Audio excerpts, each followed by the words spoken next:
Jim Ritchie, Dunham, PhD in Decision Sciences from UT, Dynamics and Organizational Studies from MIT, and a postdoc in Psychology and Languor Mindfulness from Harvard. What's the natural state of things, or is there no natural state of things? How does confrontation versus cancel culture fit into that framework? We are where we are as a species because we're collaborative. Well, people look at each other and go, by doing what we're doing, we're destroying the very thing that we both love. Instead of Homo sapiens, a being that knows, it's more Homo lumens is the term that's emerged. Beings of light. Oh, that's awesome. I love that.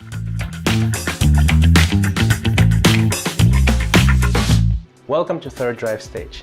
If you like our podcast, please subscribe, repost, share with your friends, and maybe leave us a nice review. This episode is brought to you by Third Drive. Our award-winning team will take care of all of your digital media needs. Website, video, social, print, graphic design, branding, pretty much everything. And we can either become your team or we can augment your existing team. This episode is also brought to you by Ascend Academy, our favorite charity, where we lift children out of poverty in Maputo, Mozambique through communication, character, and computer skills. Please consider supporting us. All right, friends, welcome to Third Drive Stage. I'm very, very excited about our next guest, Jim Ritchie, Dunham, PhD. I've known him for a long time. We'll talk about a little bit more, but I want to introduce him to you properly. So Jim is president of the Institute of Strategic Clarity. He's affiliated with Harvard, University of Polytechnica in Madrid, and TSE Egare Business School. He's a co-author of Ecosynomics, I think I might be pronouncing it wrong, and Managing from Clarity, two wonderful books. He has a degree in petroleum engineering from University of Tulsa, an MBA in ISADE, PhD in decision sciences from UT, in postdoc works in dynamics and organizational studies from MIT, and a postdoc in psychology and languor mindfulness from Harvard. It's quite a mouthful, but here you are, Jim. Thank you so much for coming on the show. I just stumbled through through your educational background. So I apologize for that if I butchered one of the names there. But it's essentially the reason why I wanted to invite you here, because you and I met how many years ago? 14 years ago, yeah. 14 years ago, we were speaking at the same event, and I was at the time director for Latin America for an international charity called Hope Worldwide, and you were speaking there. I think we were speaking one after the other, and I remember I was just fascinated by the type of work that you do. And as we were preparing for this, I was actually asking, I don't think I've ever met anyone who does what you do, but apparently there are people that do what you do, but I just don't run in those circles, basically. But let me ask you this. So I like background stories, like context. Right. You started by studying petroleum engineering, and then you go into decision sciences, dynamics and organizational studies. What's the story there? What attracts you to this? Excellent. So I thought when I was a youth that I was going to be a minister in the Protestant church, and was already on a sermon circuit as the youth minister, and was getting advice from my minister about the path. And he said, well, you're doing undergraduate and probably psychology or history or something like that, and then you go and do seminary. And I said, yeah, but I really like math and science, so I'm going to be an engineer like my dad. And he said, that's not the path. And I was very confused and didn't know what to do. But my dad said one day, he said, there are many ways to minister or to serve. And the seminary is one of them, but there are other ways. So I ended up going the technical route. My dad was a petroleum engineer, and I grew up in New Orleans and Houston, so that was sort of a normal thing to do. But in that, we also had growing up, an exchange student every year for 14 years. So I grew up in a house with a lot of international people in. My mother was a director at the international students at the university, and my father was in an international company. So I'm very used to having international. So in high school, I was an exchange student in Spain. Then I did part of my undergraduate and back in Spain, and then a master's in Barcelona, and I've taught overseas. So anyways, all of that was, I knew that culture was a big part.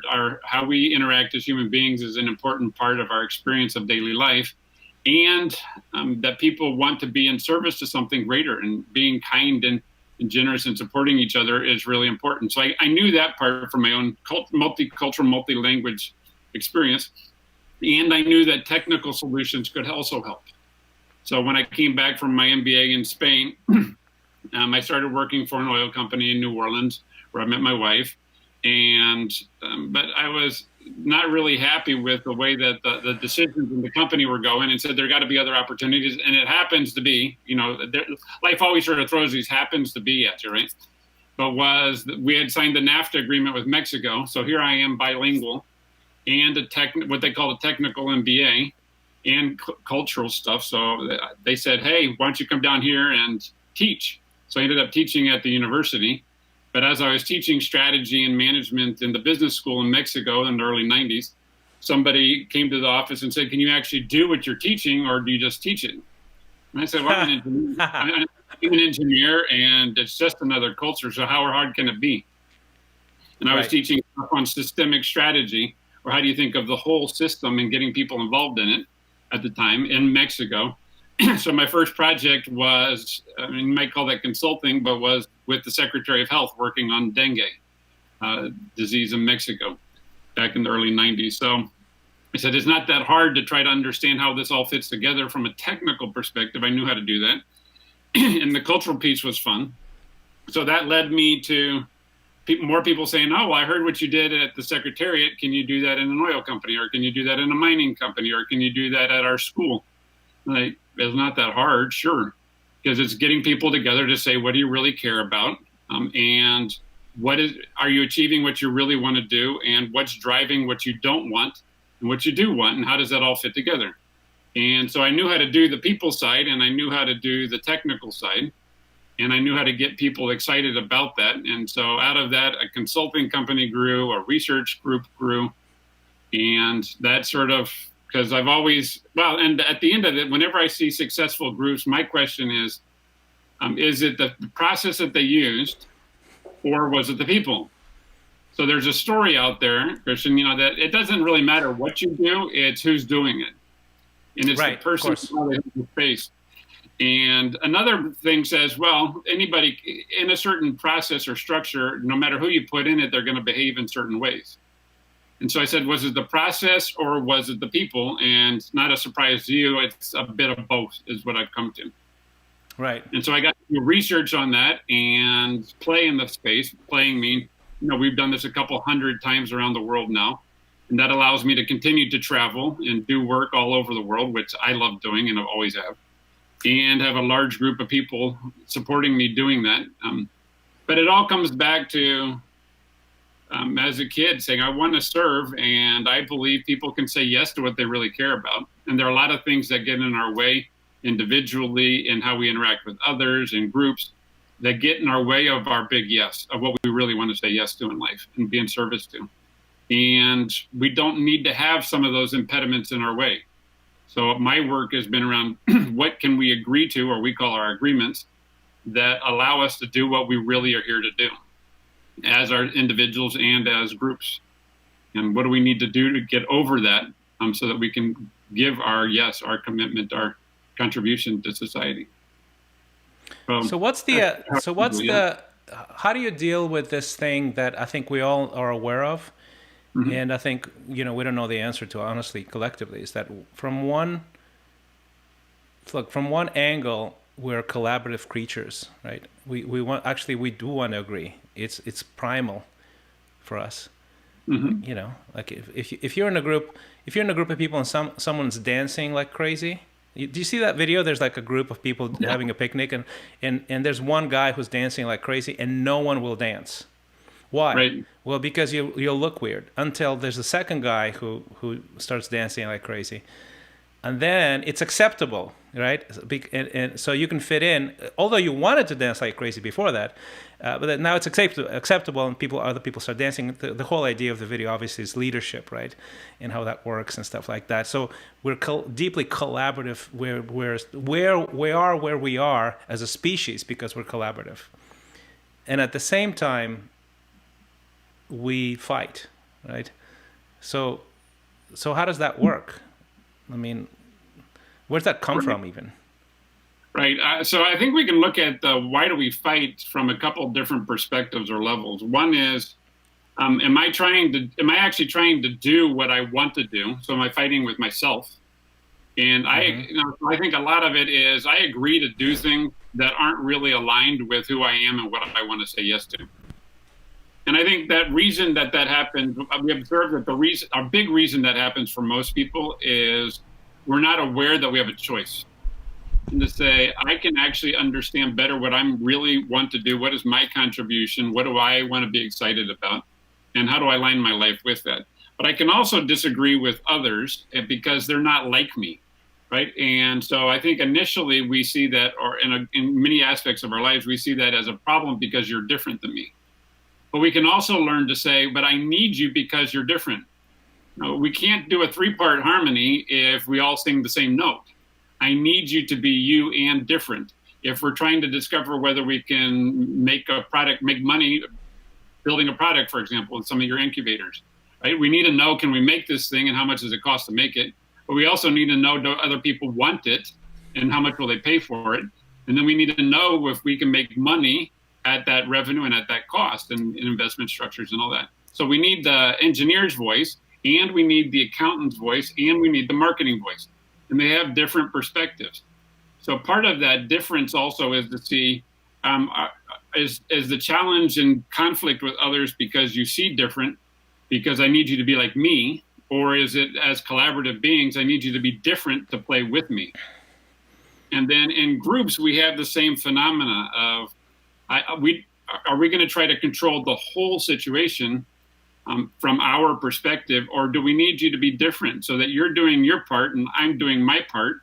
Then, so for example, living in the city of Austin, where there's there are a lot of homeless folks, right? So, right, is everybody trying to take care over the whole situation, or are there people say, well, we can do our part, we can feed folks, we can house folks, we can do community engagement pieces, and we need each other to be different.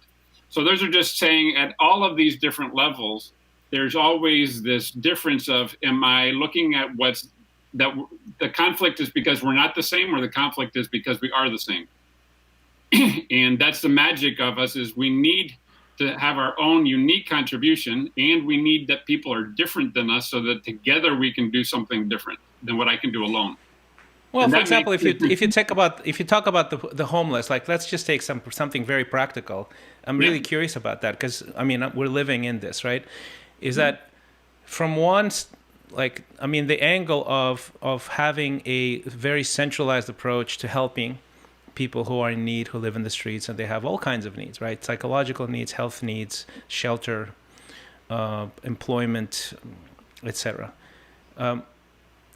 It seems that on the surface that a centralized approach, like the government basically creating all these things, is the right way. But it seems to me that the government doesn't really do these things well inherently.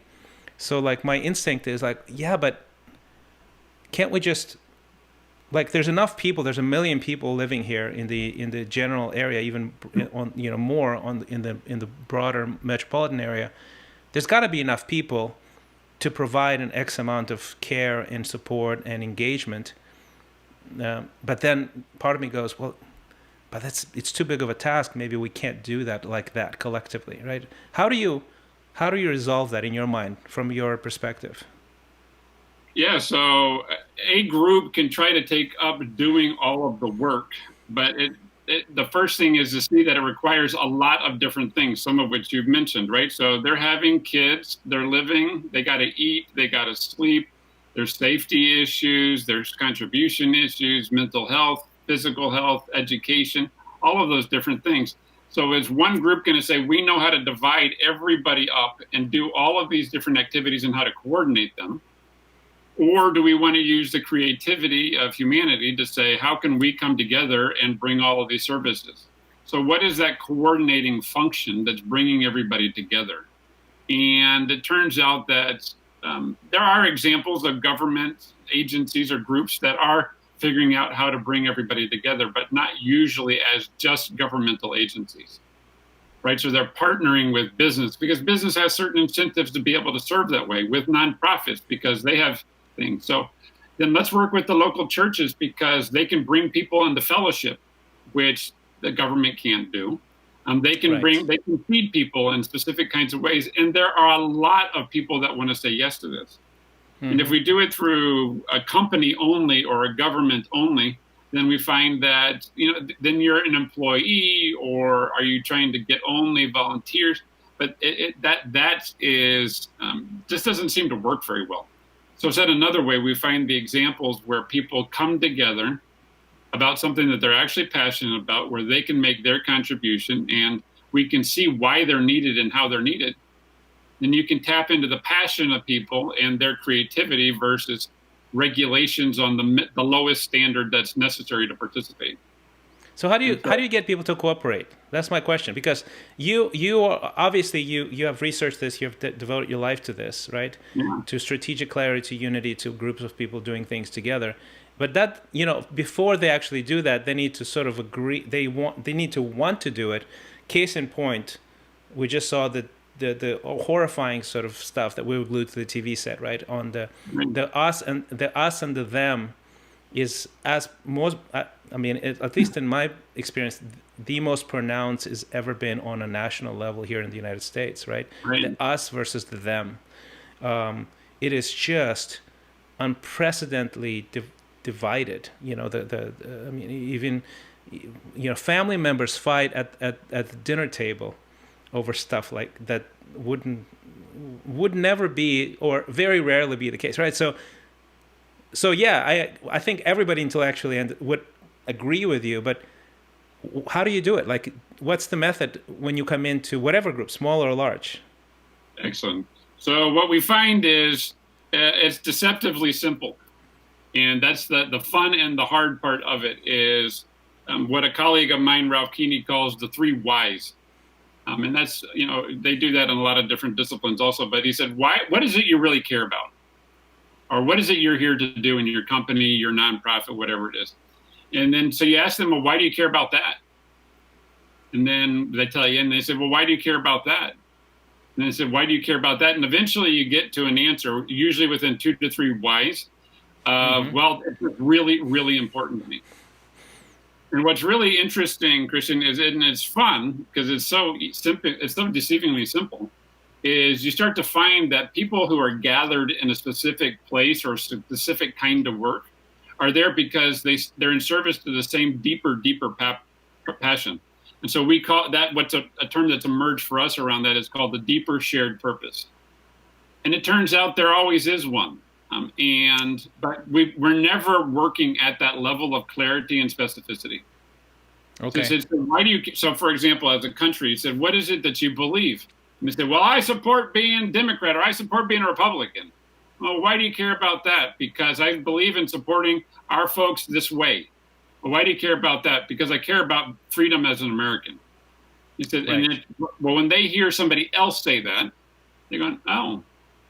And they hear it and then they feel it. He said, I actually feel that you are saying the same thing, that you care about the same thing. Now, we're coming at it from very different perspectives. We have different policy implications, but we actually care about the same thing, 1. And 2, we start to look at what are the dynamics or what are the different aspects of this that are necessary. And that's like we said with the homeless. People should have a dignified life. A lot of people care about that, right? And I see and walk amongst people all day long that aren't having a dignified life. And I want to support them having a dignified life. Good. Well, what do they need? Well, they need to eat. They need to sleep. They need to educate their kids. They have, these different things. Well, then what perspectives need to come together to be able to address those things together? He said, well, we need all of these. So like I said, in the business, it's pretty straightforward. If we're going to figure out if we can make money doing this, Well, we need the person who can make it. We need the accountant, and we need the marketer, right? And they need to have different trainings. And so I'm not going to ask the engineer, do you think that people will buy this and how much will they pay? Because that's the job of the marketing person. Right? And I'm not going to ask either one of them if we can make money doing this. That's the job of the accountant to know how to figure that out. So you can start to see we care about the same thing, and we need each other to be able to achieve this. And we're not doing it. So then how do we need to be together to do that? And so it's starting to see, I need you to be you, to bring your part, and I need you to be different than what I need so that we can achieve something that's a higher order purpose than my direct purpose. And I actually really care about it. So if we can get people to, what is that thing that you really care about? Do other people really care about it? And do you need them to make their contribution, their part to it? Then all of a sudden I'm in a very different game. Because I So need do people is the situation, let's say we're still on this, I'd like to actually jump eventually to some, so like back stories that you've, if environments you've been in, right? But right now, does the system fall apart like, like particles without any energy infused in it? Do people disagreeing with each other continue to disagree with each other and escalate and the whole thing falls apart? Or is there a point, like in this situation that we're talking about on a macro level, where people look at each other and go, by doing what we're doing, we're destroying the very thing that we both love, right?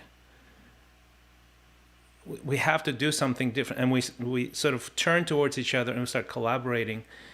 What's the natural state of things, or is there no natural state of things? Is there like a breaking point or a point of return to unity on the horizon? Like what do you think about that from your experience?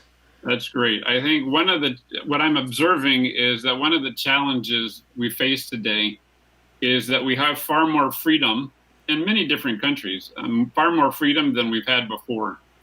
And that means freedom to actually say, how am I going to contribute? And what am I going to do? And how am I going to live my life? Even in places they say that that's very difficult to do, I think there's a lot more freedom for how am I going to educate myself and grow up and what am I going to do in life? So there are options. The responsibility that comes with that is I'm not going to be told what to do. Right? So when we were kids at home and mom and dad told us what we could do, and if we didn't agree with them, they could pick us up and move us over to where they needed us to be. Right. But now, as society, I think we've gotten where we have that choice. And so the question becomes, well, then what are you going to do? But we're not yet at the stage where we realize that we have that freedom.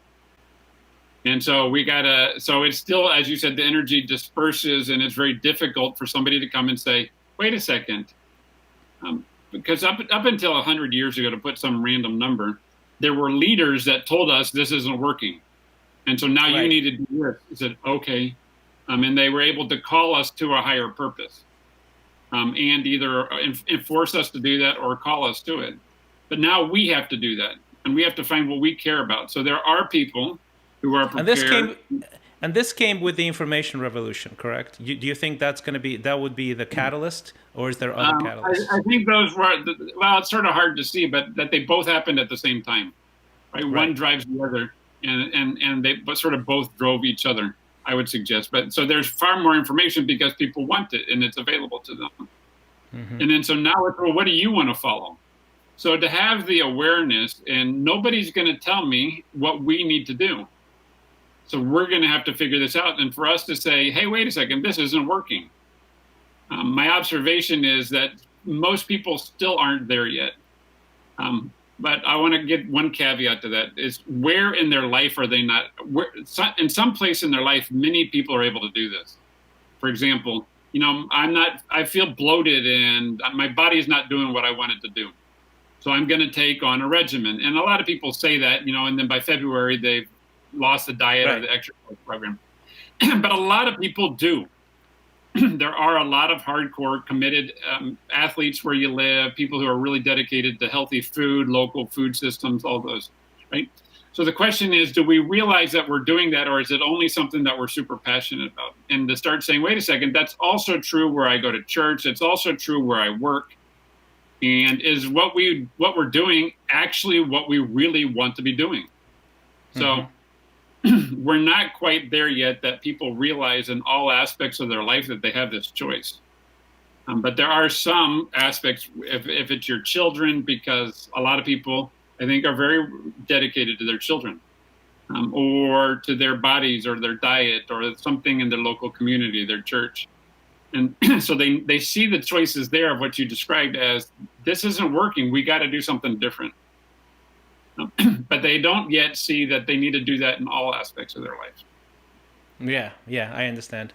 Now, does that dictate almost like an evolution of how of the conversation on the national level? Because like something you mentioned a little bit earlier is like we had someone tell us this is not working, this is working, and I think part of it is this was obviously the information revolution has accelerated dramatically in the last 20 years, and then in the last 10 years, and then 1 year during COVID, it actually accelerated even further, right? Just because of adoption of technology, things like that, right? And just anxiety in general. So people are much more. People didn't know. I've been using Zoom for years. And most people, like outside of certain professional circles, wouldn't know what Zoom is. Now, I think my mother knows what Zoom is, right? So that's just it's an unprecedented leap in technological adoption of new technologies, right? But the reason I ask you that all of this is that is that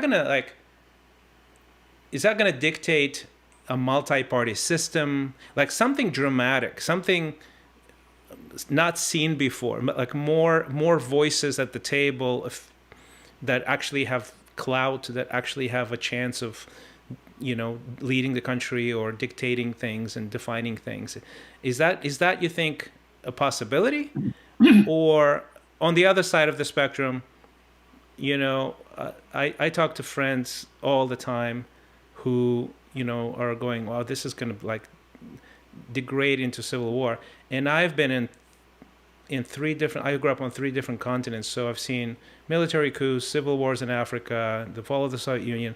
So in my mind, and this actually I want to run by you, I don't think there's going to be a civil war for a number of reasons, right? Decentralized power, people, for something like that to erupt, people must have nothing to lose in mass or at scale.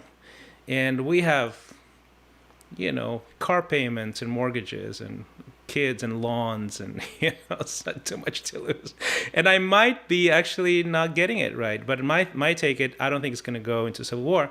Although a lot of people, I've never seen in 1 year more people bring up something like that as a possible reality in the future of the United States. Or is it going to be something else, like a restructuring of the power system of some sort? I mean, those are great questions. Too many questions, sorry. No, it's what are we going to do with having access? Does it drive us finding very small pockets of people who are interested in the precise thing that we are?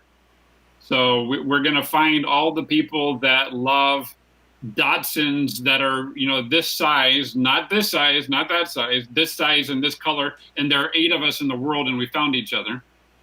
So then but we don't like people that like those other things. Or are we going to use that to start to embrace different perspectives and learn about different styles of music and different cultures? And I think there always have been people who were open to those differences and seeing the value in the differences, and leadership that could invite us into, hey, it's time to start seeing the value in differences and bringing that to us and start to live some of those examples. So, and I think that was part of the promise people saw in Obama, of whether he was able to do it or not, but somebody who could say, there's this perspective and there's this perspective. And when they come together, this is what can be generated. Yeah, but then it all backfired, right? I mean, it went yeah, exactly. It went from that sentiment of maybe this is going to unify in one way or another, and regardless of the track record of what happened. But then we went from that to like fragmentation, separation, polarization. I think where's this it's very going? hard for people to take up on their own. Like I said, a lot of our work has been over the last 20 something years has been bringing people together to look at the energy future of the state of Vermont. So you can look up EA in Vermont and hear that story for the last 11 years.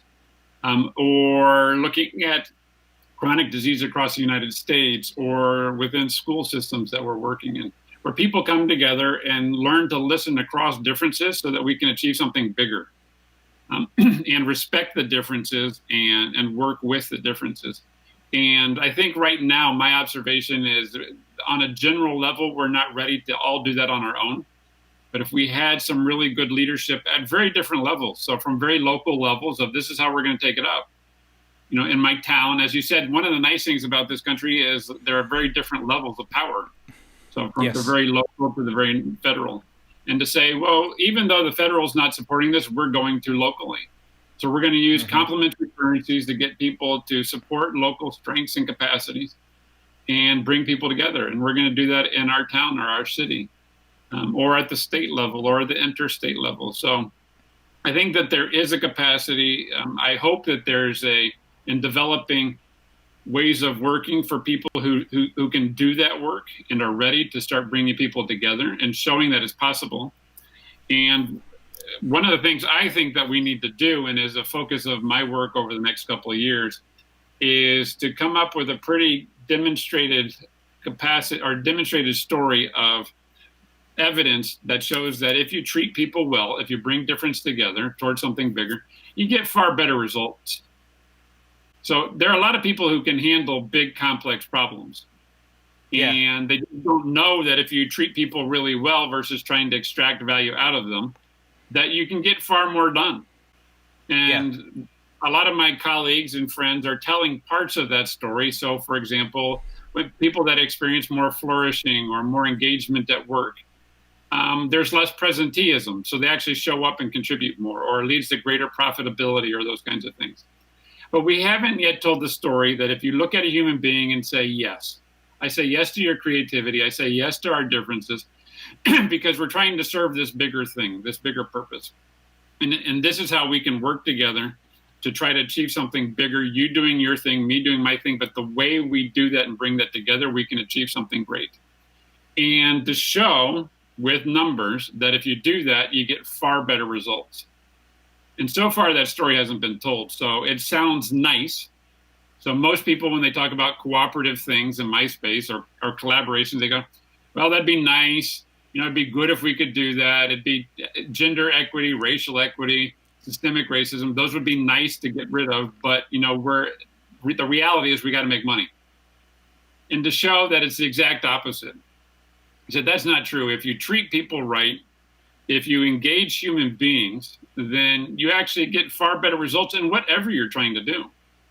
And so we're looking at how do you measure those things that you're doing and what that impacts and then the outcomes that you get. So it's how you work together so that I can listen with Christian and the other groups in downtown Austin that we're able to get people more engaged. We're able to engage more people. And they're able to work better with the homeless. And by doing that, we're seeing the rates of mental health or education or economic issues or death or disease in the community, those communities going down, and we're having a better impact. But we haven't documented the evidence to show all of those things. It's the way we come together drives the experience we have and the outcomes we get. If we could tell that story, then I think we have an opportunity for a lot of people who don't know how to do that yet to say the following. I know how to lead a complex organization. I mean, there are bazillion organizations out there, right? And from small to big. People know how to do that. But they don't know how to get people to collaborate yet. But they haven't been told a good story of that it's really important to do. And that it just leads to much more effective, efficient work. And if they were told that, and that was just the new accepted principle, then they'd figure that out pretty quickly. And so that's our work, is to show it's not a nice thing. It's not a, well, you people who don't have anything else to do kind of thing. Rather, it's the smart, cool way to do things. And it's just becoming the new standard. it's a practical thing, right? It's not just a theory. It is in the nature of man to flourish that way, right? I mean, and that's what I find fascinating about your work. Yeah. So I just, my kids are in their mid-20s. And so I'm a little bit more aware of, TikTok and YouTube and those things because of them. The amount of creativity that happens in every moment that people express on YouTube videos. I don't know what the number is, how many millions of hours are uploaded every day or hours. There's just amazing amount of creativity out there. And so we can also say yes to that and that creativity when we get together as human beings and doing work. Yeah. And now, can so I ask you this? Can I ask you this? How does confrontation versus cancel culture fit into that framework? Like this is emerging as a thing, right? Mm-hmm. Is that, for example, cancel culture, right? It's sort of this overarching things. Like if you have this opinion or say this thing that triggers people, you must be all, canceled, right? Completely and utterly. Doesn't that take away from what you're talking about, from a path forward, from a collaborative environment? I think that's very dangerous in the expression of our freedom to be us. And to say, well, you're not being exactly like me, therefore you're bad. Mm-hmm. So there are people who are doing some very awful things to other people. I don't believe that most people wake up every day thinking about how to do awful things to others. Now that might happen along the way, but it's unintentional. Yeah. But to say, oh, so I do a lot of work around the world. And if you look like me and sound like me and come from where I do, there are a lot of people set up now to hate me. So when I'm doing work in Moscow, well, I'm the American. When I'm doing work in Europe, we said, why are we possibly listening to America? When I do work in Latin America, and well, then I'm from the North. And so I have the face of everything that is the institutional structure that they hate. Well, mm-hmm. Part of that's true, and we have to own that and change that, right? So people that look like me and have my background have done a lot of things.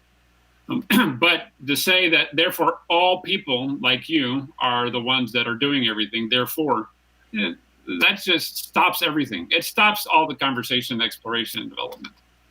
Yes, so just canceling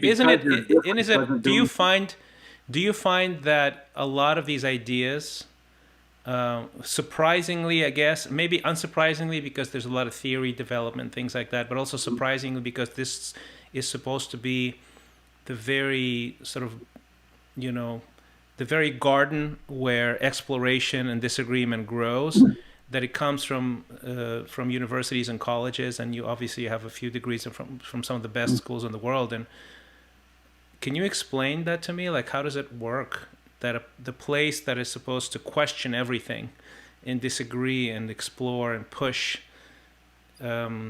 seems to have shifted towards this is the, like this almost like doctrinal,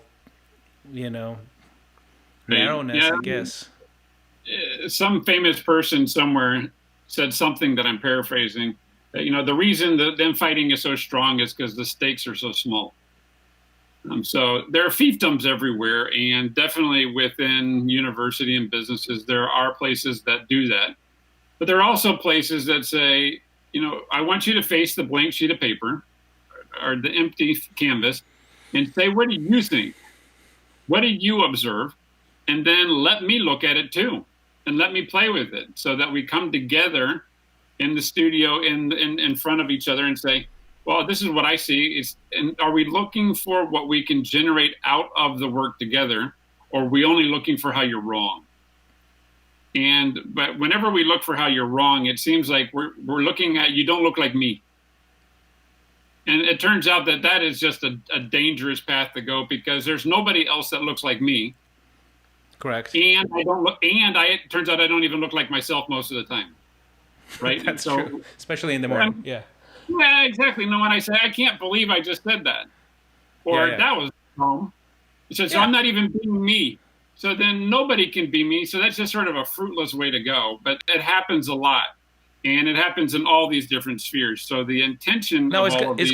it's gonna be pushback against this. I mean, and the reason I ask is because the Mhm. very source of how people are shaped from an age, the age of 18, which is very, very young, like it has to, like it doesn't have to, it has to start there.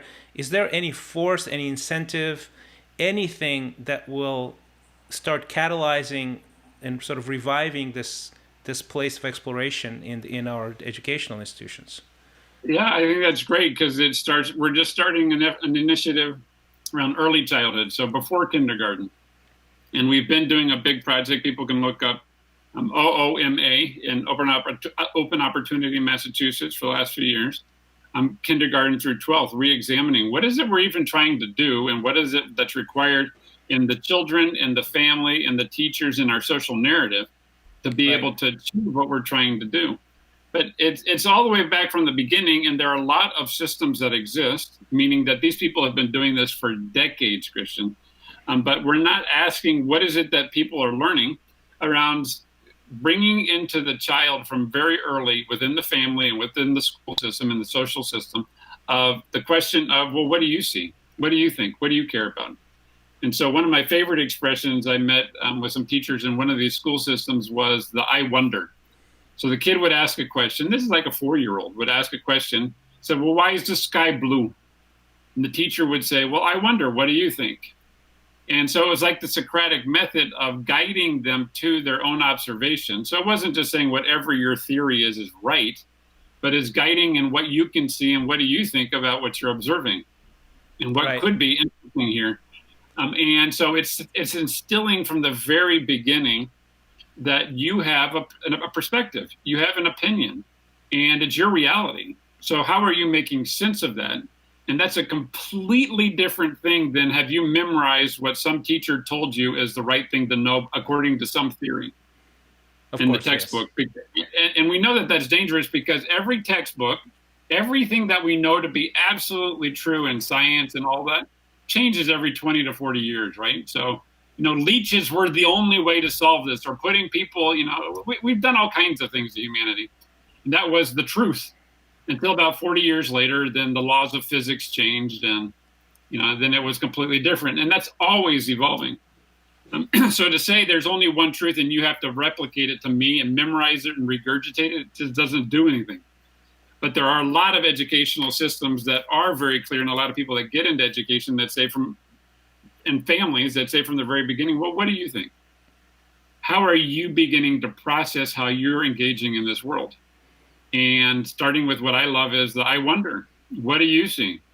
Now, that doesn't mean, well, I think that is this way. And you're like, well, it's completely wrong. And it's not good logic or good observation. But, well, go try and see. Yeah, So absolutely. I think all of the great teachers for thousands of years across cultures always said somewhere in their text or teachings, and don't believe me. Go try it for yourself to see. Yeah. Or answer a question with a question, right? That's another way of doing it. Exactly. So they point at something, their indications. It says, go over there and look at that and see what you see. So I honestly think that's that's part of the reason why I'm very optimistic about the United States personally. I'm a big fan. I think the whole idea of diversity is so ingrained, diversity of ideas, of thoughts, approaches, cultures, all of that, the nation of immigrants, all of that stuff, even the decentralization of powers and how states operate and cities operate. I think it is the hub of creativity in the world for sure. So I'm definitely on the optimist list here. But let me ask you this: so in contrast, well, you see what we have here. In our perception, it's a bit of a mess. And I grew up all overseas, so in my mind, you guys don't know what the mess is. Honestly, you should be grateful. But do you have any stories that are like just that would describe going into environments in other places, other cultures, other countries, where the way you sort of explain things sort of made a difference that way? Like, tell us on a practical level the before and after and how it all switched over. Good. So I've been teaching in Mexico for the last 27 years in Mexico City, and now in Monterrey, Mexico. And one of the things I discovered very quickly is Mexicans are very creative people, and they're very hardworking. So there's some story somewhere somebody got in the United States that Mexicans are lazy, and I said that's just because you've never met one. No, Right? that's not true. In Mexico City, people start their day very early and it ends very late. And massive commutes and all that, but they're very hardworking and very creative people. And you know that it's creative because the systems don't work well. Transportation doesn't work well. Education is just a disaster. Infrastructure is a disaster. And people figure things out. So, and I love finding these examples, Christian. For example, there's a guy on the Viaducto, one of the major arteries and highways in Mexico City, where this guy's been selling ostrich feathers since I started living there in 93. Okay. And there's another guy at the next exit who's been selling stepladders. He's standing on the entrance to the freeway selling ostrich feathers. I said, so he wouldn't stand there for more than 2 hours if they didn't sell. Right. Right. How did he figure this out? Because they're getting immense feedback and they're paying attention and they're just very creative. So then the question is, knowing that when I've gone into different organizations or ways of doing things in Mexico, I said, you're very systemic by nature. So that what we call that also is they're very collectivist or very aware of the family and others. So they're very family oriented, we'll just say it that way, very collectively or systemically oriented, much more so than individual freedom or fairness kind of issues. Oh yeah, absolutely. I was hanging out with a couple in South Padre for a few days. We're just in the same Airbnb space and, meet by the pool. And I was surprised because we were telling stories to each other. And they said, oh, here's a picture of our high school. There's a high school group of friends. And we started talking and they said none of them haven't gotten divorced. And to me, that blew my mind because it's so unusual for the United States. Right. If you have a high school group, maybe half have gotten divorced, maybe more, maybe less, but it's normal. And for them it's like, no, we just don't do that. Like, it's unbelievable. It's not that it doesn't exist, but it's just not as common, right? I mean, that would probably illustrate. And that can be because it's just mandated by the church or family that you don't do that. But I think it's also because there's a lot of creativity and there's an expectation of creativity of basically the systems don't work, so you're going to have to figure it out. And I think that exists in a lot of places in the world. You're going to have to just figure out how to make a living doing this or doing something. And so we can call that the black economy or the underground economy or these things, but people are very creative because they have to be. And so I see that. So when I started doing the work, like I mentioned in dengue in Mexico, or working with some of the companies, I said, look, we have to look at all these different perspectives of how we're going to do the bigger thing. And all these pieces relate to each other. And they get that because they're always having to pay attention to a bunch of other things. And paying attention to other people's incentives. Why are they doing what they're doing? And how are we doing that? And what are they doing? So they're very aware of others. And I think that is a challenge for most Americans. We're not very good at paying attention to other people. Huh. But in Mexico, that somebody's going to do something silly or ridiculous or otherwise intentioned than what you're doing. So you're paying attention to that. And so they're very systemic. So then what we did was to say, okay, well then, these are the results you're getting right now. There's an outbreak. Dengue comes in, there are outbreaks. But could we start to see together what we need to do as a whole system so that wouldn't happen? And it turned out to be very easy to communicate that story of what happens when a mosquito population intersects with a human population and a medical establishment and getting rid of the trash. And they were able to see that if we get rid of the trash where the mosquito population is growing, then there'll be fewer mosquitoes. And if we tell the doctors this is coming, then they can notify the health care system. This is way before the internet, and that things are happening. But generally, we need to just get rid of all of this trash where the mosquitoes are laying their eggs. And that turned out to be the strategy. But it was very easy to communicate that because they were looking for what is it we're really trying to do, and how can we understand how the interplay of different perspectives or different incentives, so the mosquitoes and the people and the medical system and the trash collection and whatnot, and say, is there a way to come up with a creative solution to this? And they were predisposed to listening to creative solutions. And I think that's something that I've seen in many cultures, that they're open to, of how can we possibly go about doing this. And I think that's where there's a lot of creativity around the world. And so we call those, and I didn't come up with this term, some colleagues at Tufts University did, but the positive deviants. You might have heard of them. He said, is it true that, so the term is very simple. It means when we say poor people are malnourished. And the question then is, he said, is that true that everybody that's poor is malnourished, or is it most people that are poor are malnourished? And so statistics says there's a distribution, and most people, but they started asking a question. He said, so if not everybody is, then what are the people who are poor but not malnourished doing? And they started to discover mothers who were chewing a leaf and putting it into the rice bowls, and their kids in the same town eating the same food weren't malnourished. Like, well, if somebody's figured out how to do it here this way in the same setting, why aren't we all doing that? And because people weren't paying attention. So they started just saying, well, let's try that. And sure enough, it worked. So what we've been doing is doing the same around the world. Is it true that nobody knows how to collaborate? Or is it that some people do? Is it true that nobody gets extraordinary results? And what we found is hundreds of groups out of our survey, and out of 125 countries, we found hundreds of groups that we've worked with now that are doing extraordinary things. Everybody says they're off the charts in their results, their impact, how wonderful it is to be there. And I said, well, then why aren't you copying them? And that's sort of the positive deviance thing. Well, we couldn't really figure out what they were doing, or they were just kind of weird. I said, What do you mean weird? He said, well, I tried to do what they did and it didn't work. I said, yeah, but you didn't change how you interact with people. Mm-hmm. So there were some basic assumptions.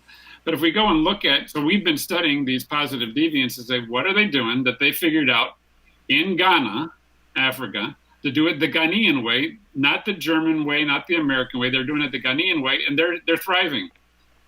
But we don't look at that. We look for the American way. So we go to London or New York or Tokyo or San Francisco to look for the answers. He said, why don't you go to your neighbors? You have neighbors who have figured this out. But the problem has been we don't know how to identify those people that have figured out what. And so that's what we've been developing, is ways of saying, do you know people that are just wonderful, wonderful place to be and work, and that are getting amazing results? And so far, everywhere we've asked, they say, oh, I know somebody like that. I said, well, why don't we figure out what they're doing? So they figured out how to do it in the townships in South Africa. They figured out how to do it in the poorest school system in Mexico City where we're working. They figured out how to do this in dentistry in Las Vegas. They figured out how to do this in community health centers in Laredo, Texas. So they figured it out. Everybody knows that they exist. And now we have to figure out what is it they figured out. Because they figured out. So basically, the irony of that is that you come in with all this knowledge, all this research, come from the outside and point them inward, right? Point to them their own creativity, their own resources, right? That they already possess, and just take advantage of it. Correct? Exactly. So you say, well, how come we're having difficult time in Moscow applying American principles or Mexican principles to how to do work? I said, well, they're not right. It's not as if there's not a deep, long culture of how to do things there, right? Said, But why are you trying to do it the American way? It's not the way that they do it in South Africa or Russia or wherever. He said, well, because it doesn't work here. I said, but if you say it doesn't work, it means it never works. And if that's not true, then sometimes it does. Then, well, how is it working when it does work here? And how do you understand that? And that's where we've come up with this idea of agreement and understanding the economics, politics, the cultural and social elements of those agreements to say, look, they're not doing anything that you do. The way they work together is very different than what you're doing. And you know how to do this. It's part of your culture. So why don't you start doing that? So trying to teach Mexicans to act like Americans, and very independent and not listening to authority and not respecting the family, to do it thing, that just doesn't work very well. So why not do it the Mexican way? So how do you apply this? How is this applied? This theory and this practical in the Ritchie Dunham nuclear family? Give me some examples. I'm curious. Are you like the guy who goes, "Oh yeah, I can't do this in my family. It doesn't work because no one listens to me," or Yeah, so in my book, Economics, I describe in the first chapter some of the agreements I've made with my family, my kids.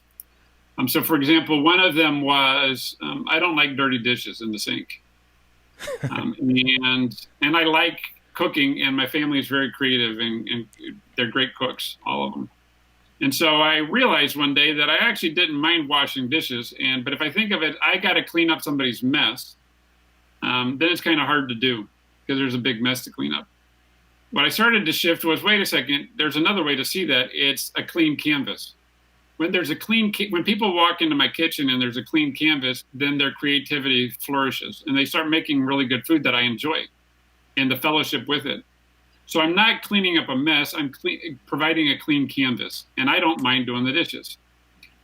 Or with our kids, we said, the kids, that capacity to see, I wonder, to choose, to be fearless in their choices was really important to us. So we have actually moved multiple times for the schools for our kids. And my wife and daughter were in town visiting with a woman, and she said, wait a second, you moved to a different school? You changed homes so that your kid could go to a different school? You do that? And my wife was in complete shock. She said, you wouldn't? And again, it's not a judgment on other people, but it's to say, we're clear on the deeper purpose of what we're trying to do. Everything is an experiment and we all have our faults, but to say, I step up to trying and asking. So I think the biggest thing there, Christian, like you're doing with me, is the sit in the inquiry and the question. And I think at the core of all of this is there's so many cultures that just don't ask questions. It's such an easy technology to open up all of this creativity and see it right in front of you. And people don't. I think I stole it from someone, but it always stuck with me that the quality of the questions you ask defines the quality of your life, ultimately. I think it's very true. I would suspect this of you. I haven't found a single person in my life that if I actually spent 10 minutes asking questions and created a space where they actually could authentically answer me, there wasn't something really interesting I found immediately. Right. Everybody's got something really cool in their story. And I'll tell you one that was just really fun. My wife's coming back I was teaching in Portugal last spring, a year and a half ago. And my wife was flying back from there on a different flight to go visit her mom, and was sitting next to this guy and said, so what do you do? Because she asked questions and curious. And it turns out he's an international panelist for pigeon acrobatics. Oh, wow. That's amazing. And he literally wrote the textbook. So if you look up the textbook on pigeon acrobatics, and it turns out there is one, and there are global competitions, he's one of the panelists. And she's like, that is so cool. Tell me more about that. That's amazing. I would have never I don't think about pigeons, much less training pigeons. So now you have to Google it, and you'll find I have to Google it now. Absolutely. Pigeon acrobatics. Then they train pigeons en masse to do backflips and to do spiral dives together. What? That's remarkable. Exactly. So that's just amazing. But if she hadn't asked the question, she would have sat next to some old guy, not knowing why he was going someplace, where he was going, or why. But I have found every single human being I've ever encountered, no matter how depressed or excited they were, how they always have something really interesting. I agree. Obviously my view of what you just said comes from, everybody's made in the image of God, and who is the ultimate creator is God. So let me ask you this next. So your background in spirituality, how has that colored your passion, your studies, what you do?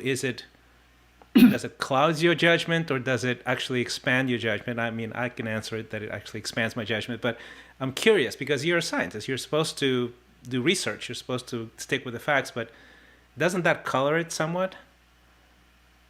I think it does. It colors it that I believe in humanity, and I look for evidence to prove it. And that's, and like I said, in all the teachings of all the religions I've explored and worked with around the world, there's always somewhere in there the teaching of, and go try it and see. So get evidence, because this whole universe has been manifested for us. And so it clouds my thinking in believing that that's there. The term that's emerged in our work, for, instead of Homo sapiens, a being that knows, that's really a biological being that kind of knows some things and knows that it knows. It's more Homo lumens is the term that's emerged. And so we're beings of light. Oh, and that's awesome. I love that. And if you listen to how people describe, when we say somebody knows a lot, we say they're brilliant. When I ask people, how do you know that you're going to be able to work with this person if you've never really met them before, or that's going to be your new best friend, or you're really just falling in love? He said, I can see it in their eyes. Like, what can you see in their eyes? So there are all these expressions across many, many cultures, not to say all cultures, where we're describing the light that shines through us, the heat, the warmth, all that stuff. So he said, so what if we're really beings of light that are here? If that's true, then I know that everybody has to have a creative expression. I know that everybody has to have a reason for living. And we know that when people lose that will to live, that's when they die, right? So that their partner, that's life exactly partner, how it is. Die. If they get depressed, then they've lost a purpose. So we know the purpose-driven thing is important. So I know that that's there, and so I look for it. But I don't trust that it's there just because it was written in some book or interpreted as written in a book. Right. I take the other teaching that says, well, go try and see. Right. And what I've come to is sort of the synthesis of my work right now is saying yes to humanity, saying yes to creative expression, saying yes to love is all the same thing. The I am, that is the logos, that is the spirit, that has different names in different cultures, but is to say, I say yes to that expression. And when we don't consciously say yes to that, we're saying no. And when people start to realize, wait a second, the way I'm interacting with you, I'm saying no to the one thing I know to be true. And why in the world would I do that? So if I start with a no, I'm saying yes to scarcity. I'm saying no to the abundance, to the infinite potential that's in front of me. And what we're observing is that just leads to not being poor engagement, a lot of burnout. Burnout is another one, right? So what does it mean? I love this. So if we're beings of light, just as a moment of excitement, why is it so hard to sit on our butt and make no contribution? It's exhausting. But we didn't do anything. How can you be exhausted sitting in a meeting for 2 hours not doing anything? Mm-hmm. You can be rested if you're only a biological being. But you're meant to collaborate. You're meant to serve your brothers and sisters. The volume of energy, the creative energy that flows through us and is required to hold us together as material beings is extraordinarily huge. So E equals MC squared. You take Christian's mass times the speed of light squared. That's the energy that's required to hold you together. Correct. Right. So we say that's the energy that's available if it releases, but it's also the energy required to hold you together. It's huge. So the creativity flowing through you is massive. Shutting that down is what is burnout, disengagement. It's that's really hard to not be the flow. So why in the world would you ever want to do that? Why would you want to shut down somebody's flow? Now, if you haven't found how to coordinate it and align it with what you're trying to do, that's a different problem, right? Then you need to go work on something else. But that every single human being has that colors how I see humanity. So I know that the positive deviants have to be out there. And so I'm looking for them. And I'm looking for the evidence of what they figured out. And what we found is most people that are very creatively expressing their work are what a term that's emerged is unconsciously competent. That's just the way they are. But when you ask them, how is it that you're this way? We don't really know. But we can say, well, it's this other thing that you do that's really pretty amazing. That's not normal. And we can learn from that. But we need to be paying attention to what are those gifts. So that's you asked, it deeply colors what I expect is available. And then it's a question of I've done my work in myself and in the moment to be able to see it in you. And I know that it's always there. I just have to find it, and that's hard, but it's there. It's there, and that's the most important part, that it's there, and the amount of dormant sometimes perhaps creativity, but goodness, ability to serve your fellow human beings is in each one of us. And I just love that the Homo lumens thing is wonderful. I think it's true, and I think it's such a beautiful truth. It's good to discover that sort of truth, because you want, and if you go test it, it's not just a funny idea, right?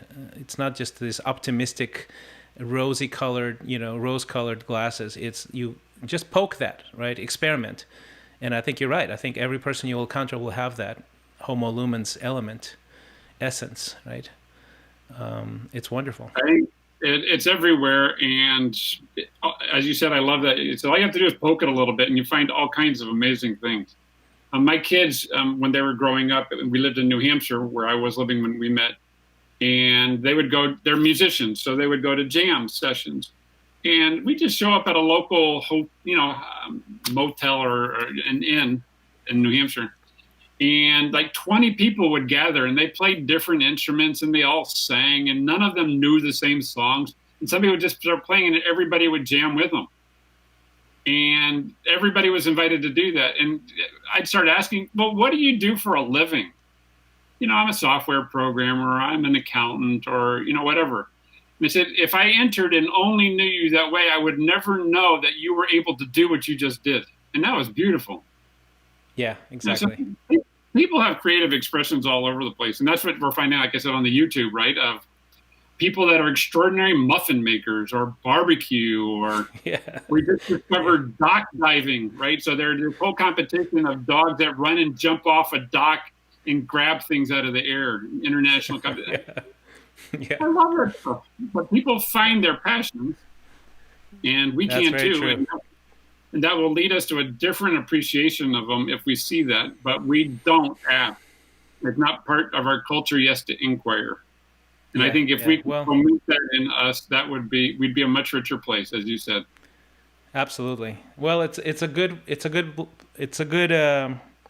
way to wrap it up. We're all beings of light, and man, what you do is fantastic. I wish we could multiply you and your team by 1 million. We'll solve all the problems of the world, right? So, but I appreciate it. Let me ask you this before I let you go. Where can people find you? What are you up to now? What's next? That sort of thing. Excellent. So the Institute for Strategic Clarity, the website is ISClarity. So Institute for Strategic Clarity, isclarity.org. Or you can look me up, Ritchie Dunham. We're the only Ritchie Dunhams. We made up the last name, putting our names together. And we welcome all kinds of support. People saying, hey, I want to use the survey that you have around the experience people are having. We call it the Agreements Health Check. We want to use it. So there are cities in Florida, for example, that are using it to bring their city together to say, how do we find these positive deviants? What's working? How do we improve how we interact with each other? And those things are all available. All the projects I've talked about, we have in our knowledge base videos, interviewing people, showing how this works, that is possible to do. So through the Institute for Strategic Clarity, I also teach. And so we have a lot of online courses or ways of how do you think about this kind of thing that are available for free online at the Institute for Strategic Clarity as our giving back to community. I also teach at different universities. So we're bringing the research together at Harvard, Oxford, the Politecnica in Madrid, and the EGADE, the business school in Monterey Tech, and now at Boston College as well, and a global network of folks through the Institute that are coming together. So you can also contribute by saying, hey, I've got a community I want to study, or I got a people that I think are one of these outliers, these positive deviants, or I'm just interested in asking these questions for myself. So we have the books, the Economics book and Managing from Clarity and those things, and all those links are at the Institute also. And people can also contribute financially. We have project work that supports itself to go out and understand the groups. But we also are bringing researchers together and practitioners to say, what is it we need to learn? What is it we're learning about collaborative networks, systems change, that kind of work. So we can do, if people can contribute to either supporting the Institute directly, where all the money stays there, or support our work at Harvard or the universities, then there's overhead for those. But it supports asking this question of, what are human beings really up to? When people say yes to everything we've been talking about, what is the impact of that in the experience and the outcomes that we achieve? And how can we tell that story in a much more obvious way? And so those are things that we're up to, that I'm up to. Continue to do that in practical life. I'm working with the school system in the poorest community in Mexico City right now, Crystal House. You can look them up. They're doing amazing work all over the world, in South Africa and India and other places as well. We're working with one of the largest microfinancing banks in Latin America and trying to understand, how is it that they're coming out of love as their core principle for interacting? What does that lead to? Working with some health startups in the United States who are also coming from that principle. What would happen if you started out of a principle of love and the criteria that Todd Parks, the founder of Devoted Health, says is, what would you do if this were your mother? Literally, all decisions have only one criteria. And it's far cheaper and smarter to do out of love than it is out of not paying attention. Absolutely. So anyway, people can find us at the Institute for Strategic Clarity any way that they want to contribute their time, their interest, finding out more, taking it up for themselves, working with communities. We have people doing this kind of work in dozens of countries around the world they can work with in their own countries, or contributing financially to supporting the ongoing research around the globe and through the universities also. Those are all very welcome ways to contribute and support that humanity can say yes. And that's sort of my big thing now is, it's time to say yes. And there are certain barriers that are getting in our way to saying yes, and we need to just get rid of those. And it's people like me that have gray in our hair now. It's our turn to say, I actually am the power structure in my organizations, and we're going to get rid of some of these barriers to the next generations. It's time to start saying yes and stop saying no and figuring that out. And we can. We're infinitely capable of doing this. And I'm very grateful for your work and everything you're doing, Christian. So thank you very much for having me on. That's great. Jim, it's absolutely a joy and a pleasure. Thank you for coming on. You're very welcome.